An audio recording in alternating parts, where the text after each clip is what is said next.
They suck. And truthfully, I don't think they're gonna get much better. Let's get into it.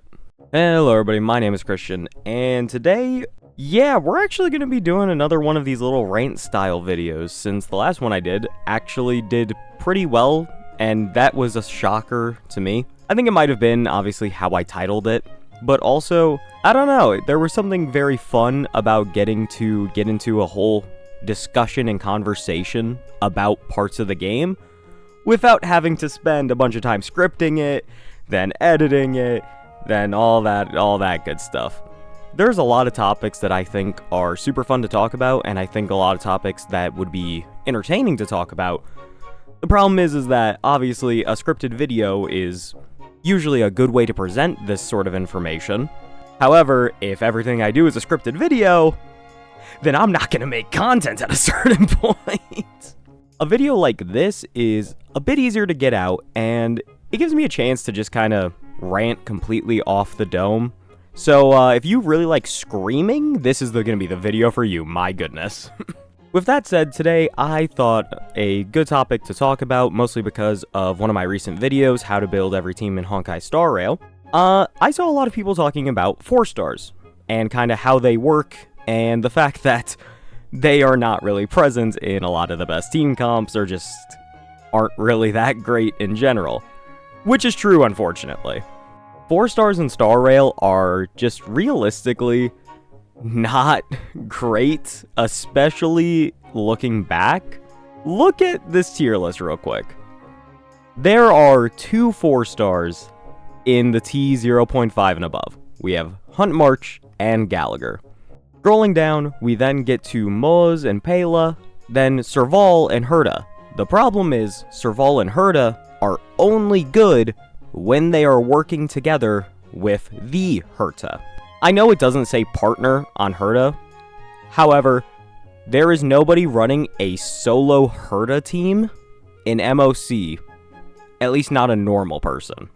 She's good in Pure Fiction, she's not as good in the other modes without the Herta. I'm not having this argument. We can see Ting Yun as well, who is actually on the decline currently, as you can see by that little red arrow right there. And right here at the bottom is, unfortunately, every other 4-star in the game. We have Sampo, Xingshui, Zhuyi, Luca, Hanya, Asta, Anguinifan, Lynx, and down here in the Forgotten ones is, some of the oldest characters in the game, and Misha. Poor Misha. But 4-stars in Honkai Star Rail are just not amazing. And the thing is, though, is that we've actually improved 4-stars lately. The last few 4-stars we've gotten have been pretty solid overall. Obviously, Misha wasn't great. I think Misha came out in 2.0, 2.1. But then, let's go forward a bit. So then we got Gallagher, who is still amazing to this day, and is used very highly because completely free unit, and he does an amazing job healing. After him, we then got Moz and Hunt March, who are both phenomenal. And they are actually closer to the top of this list because they have utility and purpose. Hunt March is one of the best follow-up partners for Fei Xiao, and then Moz works super well with Fei Xiao as well as Dr. Ratio. Besides those two, we also have the classic here of Pela, who is just T1 across the board. She has been consistently good for the entire time she's been in the game because mass defense reduction is always a positive. Obviously, you're not going to use her for every single team comp, but there are powerful characters who use her, so by that extent, she still gets used highly. So thanks, Acheron, you validate at least one person's existence. Once we go past Pela, a lot of the other characters become far more situational, including Ting Yun, who has seen her entire existence basically completely undermined by, of course, Sunday and Fuoho. Fuoho has been around for a while, but at least then you could run those two together and it would work well. But now with the existence of Sunday, who just increases crit damage, which is generally better than the buff Ting Yun gives, it has now just completely gotten her out of the picture. So, now I kind of want to talk about, like, what makes the good 4-stars good. And I'm going to be honest, it's entirely just when they were released. That sounds insane, but realistically, that is most of what's going on here, is just these characters were released later, so by proxy, they are simply better. However, if we want actual details, I am going to talk about Hunt March again, because this is simply just one of my favorite characters and one of my favorite 4-stars. So, when looking at Hunt March, what makes her so interesting is the fact that A, her percentages and just how she works is generally very strong off rip and can actually scale a little bit. She doesn't have any limitations or anything, at least not immediately. So we look at her enhanced basic attack, which can get up to, like, what is that? I'm pretty sure it's 5 extra hits. Yeah, it has a base of 3, and then you can get another 2 hits on top of that to get a bunch more damage. You're going to get a bunch of crit damage out of that as well. And of course, one of the coolest things in the game, in my opinion, is her skill. Her skill increases her Shifu speed by 10%, and that's great. However, it's the fact that her skill makes her kind of malleable. If she goes with an attack-based path, she gets an additional, 20% attack? Yeah, she gets an additional 20% attack. But then, if she goes with any of the other paths, she gets additional toughness reduction. That's insane. And it can make her completely just unique to switch to the playstyle that you want. So on top of just having a great mechanic in her kit with her follow-up or her basic attack, then you also get this to make her even more unique and make her adaptable to whatever you want to do. On top of all of this, also look at these major traces. After using enhanced basic attack, increase Shifu's crit damage by 60 and break effect by 36, lasting for 2 turns. That's incredible. That is so good. As a sub DPS, that you can want that on basically any character and it'll be valid. So then, moving on from even that, her Eidolons are all free and are very good. While Shifu's on the field, increase March's speed by 10%. She gets a follow-up attack now, and that's always going to be helpful, plus it gets her a point of charge for her enhanced basic attack, so it pairs perfectly. And then, at the start of turn, regenerates 5 energy. It's good, it's helpful, it's nothing huge, but after using ultimate, increases the crit damage dealt by the next enhanced basic attack by 50. That is insane. When looking at all of this is simply far better than other characters. So now, let's go back to the tier list and look at an older 4-star. Let's take a look at Sushang, because she's also a hunt character. First of all, Sushang is just all skill and normal attacks. That's it, and she's entirely solo target, just like March is. But then we look at this. So skill. Deal physical damage equal to 210% of Sushang's attack. In addition, there is a 33% chance to trigger Sword Stance on the final hit, dealing additional physical damage equal to 100%. So, if the enemy is inflicted with Weakness Break, Sword Stance is guaranteed to trigger. This is already a problem, because, okay, well, if you have Weakness Break, it's guaranteed, but otherwise, you have a 33% chance to trigger the next most scalable part of your kit to actually getting more damage. That's stupid. And this is also the same problem that exists within Yanqing. Yanqing's follow-up attack is not guaranteed. There is, I believe, like a 60% chance for it to go off, and then if he gets hit, he loses the opportunity to get his follow-up attack, I believe. How is that how that works? That makes 0 sense. So then moving on, deals physical damage equal to 320% of Sushang's attack to a single enemy target, and she immediately takes action again. In addition, Sushang's attack increases by 30, and using her skill has 2 extra chances to trigger Sword Stance for 2 turns. Sword Stance triggered from the extra chances deals 50% of the original damage. Once again, we're now nerfing the part of her kit that is more likely to give her the additional damage she would need. Not to mention, it's just 2 extra chances for 2 turns. That is insane. And then lastly, her talent is just really not super helpful. When an enemy has their weakness broken on the field, Sushang's speed increases by 20%. That's not bad, but also it only lasts for 2 turns, so you would need to constantly be re-breaking the enemy, and that can be really hard. So there's just not much to do there. Then we go down to her major traces, and really nothing is even going to remotely compare to that trace that March has, and it's not close. Like, Sushang gets an action advance. That's okay, I guess.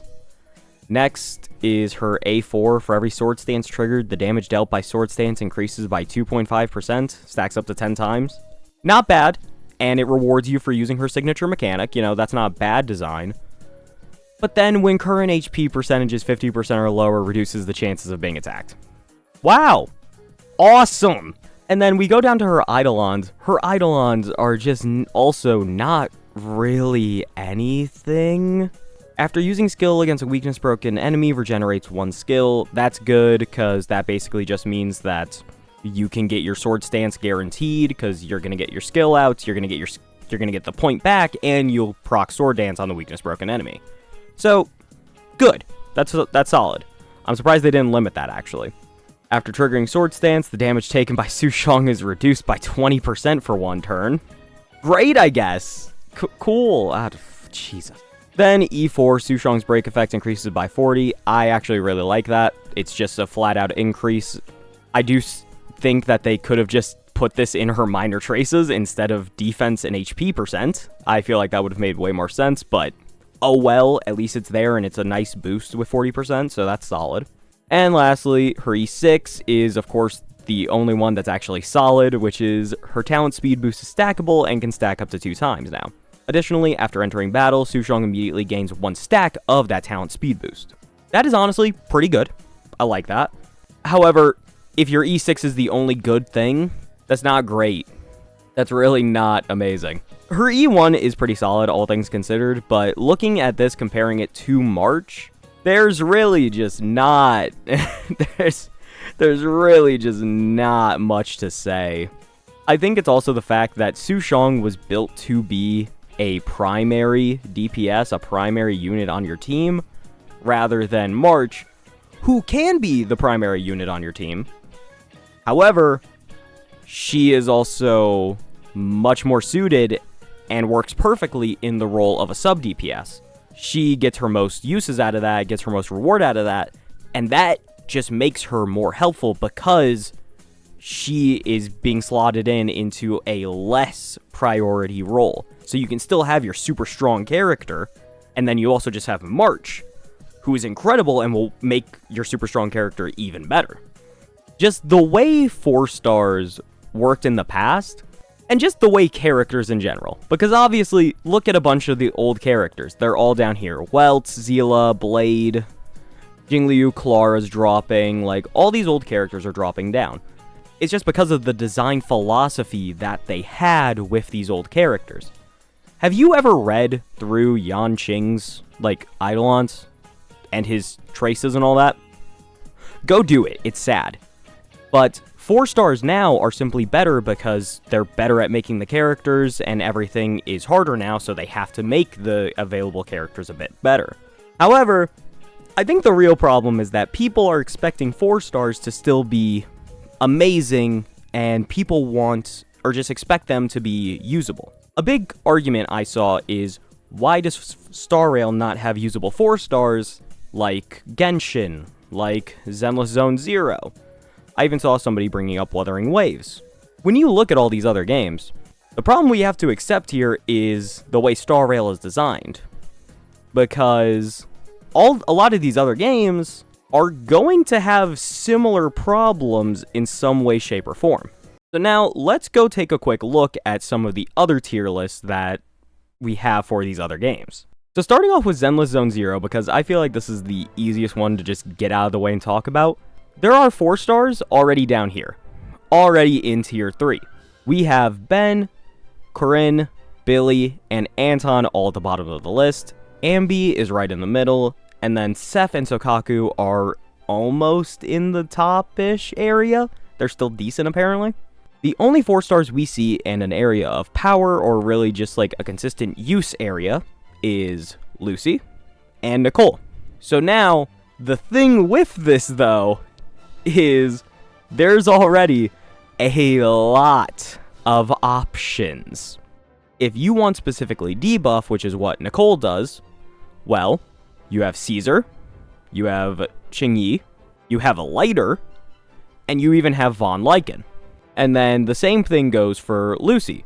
She has minions, which can be helpful depending on how you feel. I'm impartial. And then her other thing is buffing. She's one of the only characters who really does buff. If you really wanted to replace that, you would need to use either Arena or Astra Yao, who is unbelievably good. But it's a bit harder to replace Lucy, at least. However, the thing with this game is that I feel like a lot of people just weren't talking about it. This game came out within the last year. Aren't they just about to get to update 1.6? Zenless Zone Zero has been out for a much, much shorter time than any of the other gacha games, and especially it's been shorter than Star Rail, which is about to hit, 2 years soon? The thing is, though, is that how many 4 stars even are there?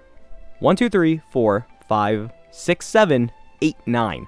There are 9 4 stars available in this game, and it is still within its first year of development. Of course, the 4 stars are still going to be helpful. I feel like that's a given. There simply are not enough characters to really make all of your best teams that you want right now for most players. If you pull for every single character and get everybody and are creative, then you should be fine. However, there are some characters right now in the 5-star department who still don't replicate everything you need. Or if there is, there's only one of them, and you might need 2 of them. That's the main reason why Lucy and Nicole still provide value, is because they both have really good effects that, even if they do exist in other characters, you might need it for a few more of your characters. Like me personally, I run Nicole with Shu Yuan, because that's my primary debuff option I have is Nicole, and she's at M6 or whatever it is. So that's why I still use Nicole. But eventually, if I keep playing, that'll probably change, because they're going to keep releasing more and more characters, and eventually, I truly think that characters like this are going to get buried at least a little bit. The way Nicole works, I think there's a chance she could kind of have the same longevity as a character like Pela, where she will still be hyper useful, and instead of being like a 3rd or 4th tier option, she could still be a 2nd tier option for a lot of your teams. But I can't say that for sure, and that's the issue. This is just Zenless Zone Zero as well. So now, let's go look at the next game.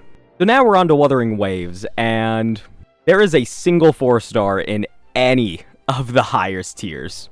That's it. It is Sanhua, and she is completely reliant upon this frickin' technique. What is it called exactly? Hold on. There we go. Swap canceling. She is mostly reliant on that to provide true value to the team that she's on. That is probably not designed with full intention. Beyond that, the next few options are Baiji, Danjin, we have Yang Yang, and then Mortefi. All decent-ish, but either way, they're still lower down, and they're still dropping a little bit. We're already getting to the point in Wuthering Waves where players are getting better, and then older characters are already starting to get phased out. Because, let's look at this, Jian was the first character to be released in Wuthering Waves. He's already at tier 1 now. And obviously there's two content modes in Wuthering Waves, so he's still tier 0 in the other one, which is good, but he's still dropping down. Think about that. And then Yinlin wasn't that far behind him. It's just something to think about that 4 stars in all of these games just don't have the longevity that a lot of people think they have when they're comparing it to Star Rail. Except, of course, for what is essentially the golden child, Genshin Impact. When looking at this tier list from, I don't remember, I think this is Genshin Lab. When looking at this, notice there are 5 4 stars in S tier. We have Bennett, Kuki Shinobu, Auroran, I don't know what your name is, Zhangling, and I can never say this name for the life of me. And then in A tier, we have Fischl as well. The thing is, though, is that we've talked about this before, and it was actually in the State of Star Rail video. Genshin is so much more unique in how it works, and there is an actual depth to the combat system instead of just raw numbers. If characters are good at fulfilling roles specifically, they're likely to still be useful no matter what. And that is why we can't really compare to Genshin. Because Bennett, this motherfucker right here, is in basically every powerful team in the game, I swear. And he's one of the premier options for it. I have 3 examples pulled up. of characters that I personally like. We have Arlecchino, Navia, and then I believe I looked up the Raiden Shogun. So first of all, here's Arlecchino's. The first team we see, SS tier Arlecchino melting team. There he is, there's that boy. Notice, he's in all of the other teams as well, except for the second one. That's insane. And then the team without him is worse. Think about that. The same thing holds up for then Navia.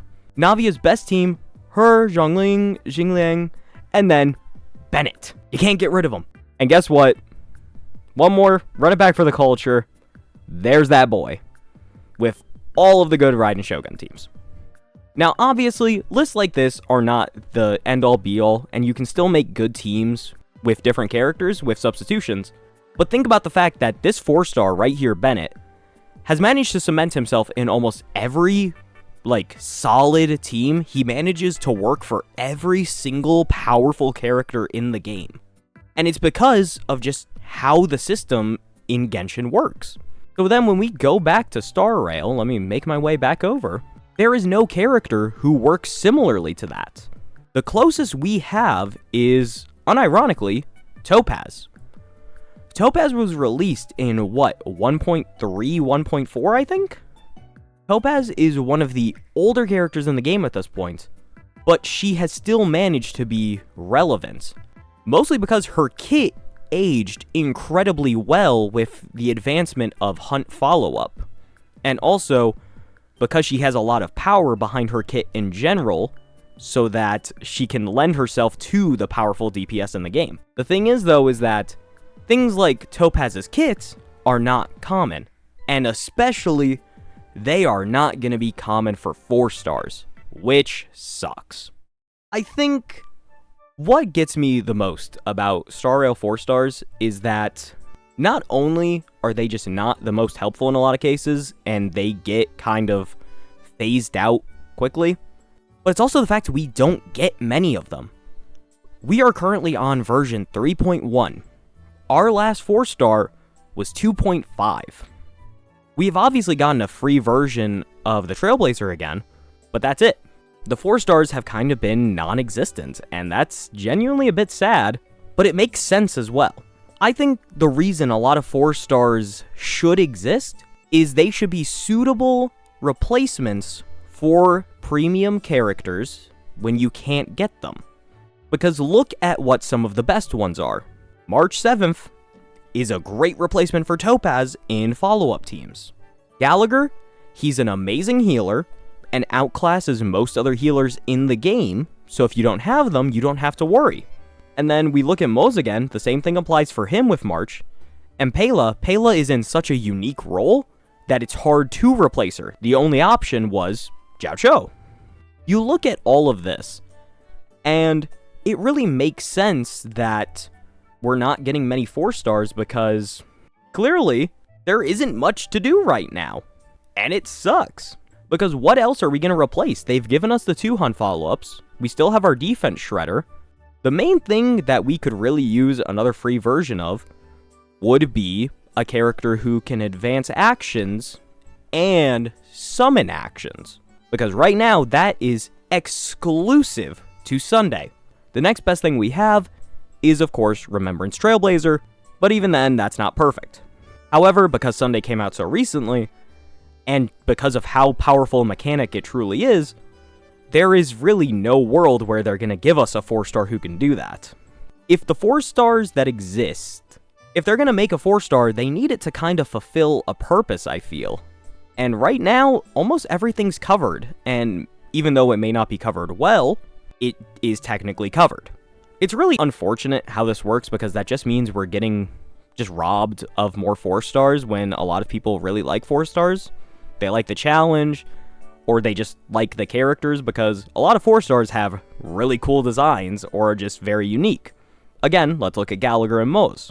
I really hope that they do give us more 4-stars, or at the very least, when they do make them, I hope we can kind of get to this kind of kit area where March is at, where Gallagher is at, or even a character like Topaz is at, and it's not really as built to be a primary DPS, but it's built more for the long term because they are scalable to your other good characters.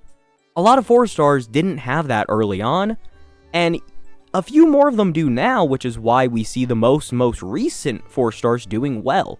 And I really want that to continue, because not only would it make a lot of people happy, I also think it's just good for the game. It's not a perfect rationale, but again, I truly hope that this can be the case in the future, and I personally think it's a lot of fun to have cool 4-stars, so at some point, maybe they'll start improving on it, maybe they'll start adding them back in, but either way, we've heard no new news of 4-stars all the way up until 3.2. It's been about 5 updates, 6 updates. 4-stars aren't perfect, but I still love them. Let's bring them back. Thank you everybody so much for watching. This was maybe not as coherent as the other rant about the state of Star Rail, but this was a lot of fun to make, and I feel like there's just a lot of things where other people can comment and talk about kind of their ideas, their opinions and all that. I feel like I'm making this video mostly so we can start a commentary, and I really look forward to seeing what everybody has to say.